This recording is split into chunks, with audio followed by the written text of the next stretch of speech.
Hi everyone, welcome back to my channel. Today we are going to show you how to choose the perfect lipstick shades for your skin tone.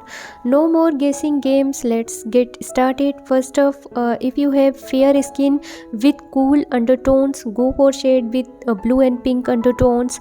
Think rosy pink and light nude soft mauves. This color will complement your complexions beautifully. If you have warm undertone, opt for shades with peach and coral undertones. This hue will bring out the warmth in your skin and make your lip pop. Try coral and pink, warm nudes, or even a firmy orange. Now if you have medium skin to color cool undertone, go for berry shades and blue undertone. Rich red, deep plump and vibrant berries will add a touch of drama to your look. For those with warm undertone and medium skin, you can't go wrong with warm terracottas and or brick red.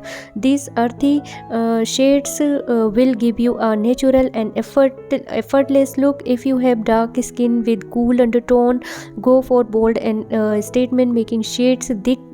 Think deep burgundies and dark berries and bampy purple. These colors will truly make a statement. Lastly, if you have warm undertone and dark skin, embrace the power of rich chocolate brown and warm burgundies. These shades will add depth and sophistication to your overall look. Remember, finding the perfect lipstick all about flattering your skin tone. So next time you are shopping for a lipstick, keep these tips in mind. Thank you for watching our video. Don't forget to like, share, subscribe to our channel for more beauty tips and tricks. See you in the next video. Till then, bye, take care, and thank you for watching my video.